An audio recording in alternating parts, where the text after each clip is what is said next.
আগের দিনের ডালটা কিভাবে কাজে লাগানো লাগে এই নিনজা টেকনিক আমার কাছ থেকে শিখেন। এইটার নাম দিয়ে দিলাম আচারি ডাল। তো আগের দিন ভুনে ভুনে করে এই ডালটা রান্না করা হয়েছিল। কিভাবে আচারি ডাল হলো আমার সাথে থাকুন, ভিডিও না টেনে সম্পূর্ণ দেখে যান। তো প্রথমেই দিয়ে দিলাম তেল, তেলটা গরম হতে দিয়ে দিলাম একটু থেতো করে রাখা রসুন। এইটাকে ভালো করে লাড়াচাড়া লাড়াচাড়া দিতেই আছে। তারপরে মেথি দিয়ে দিলাম, তারপরে কালো জিরা। তো এগুলো দেওয়ার পরে ভালো করে নাড়তে নাড়তে নাড়তে নাড়তে হাত দিয়ে ব্যথা না আসা পর্যন্ত আপনি অপেক্ষা করবেন। যখন হাতে ব্যথা আসবে এটাও লাল হয়ে যাবে, তখন দিয়ে দিবেন আম। তারপরে একটু লবণ দিয়ে ভালো করে আবার নেড়ে চেড়ে ঝটপট ঢেকে দিবে। তো লবণটা দেওয়া হয়েছে আমটা যাতে সেদ্ধ হয়। ডালে কিন্তু আগেই লবণ আছে, এটা বুঝে আপনাকে লবণ দিতে হবে।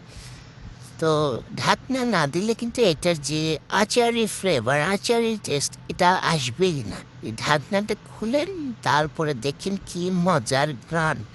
আশেপাশের মানুষ আপনার বাসায় না ভিড় দিয়ে দেয়, এত মজার ঘ্রাণ, এত সুন্দর ঘ্রাণ আসে। খেতে মানে খাওয়ার আগেই পেট ভরে যায় এই অবস্থা। তো এটা মনে করেন আমি গপ্প দিতেছি, আপনার আগে নিজে বাসায় ট্রাই করতে হবে, তারপরে না বুঝবেন আচারি ডালের কি মজা। বাসায় সবাই আপনার ভাতের পাতিল খালি করে দেবে। যেদিন আচারি ডালটা রান্না করবেন বাসায় কিন্তু একটু বেশি ভাত রান্না করেন।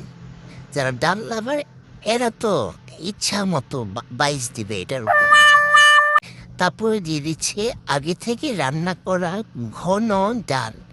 তো ডালটা দেওয়ার পরে সাথে সাথে পানি দিবেন না। এইটা সব কিছু মিশ্রণটা একসাথে হওয়ার পরে কিছুক্ষণ পরে ভালো করে যখন জাল উঠবে তখন আপনি বুঝে পানি দিবেন।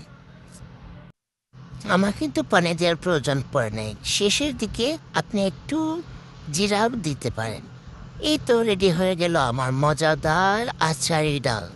গরম গরম ভাতের সাথে সার্ভ করে নিলাম মজার আচারি ডাল। সাথে যদি আলুর ভর্তা বা আলু ভাজি থাকে তাহলে তো জবাব নেই। এই আচারি ডালের নিনজা টেকনিক ফলো করে সবার মন জয় করে ফেলুন। ভালো থাকবেন।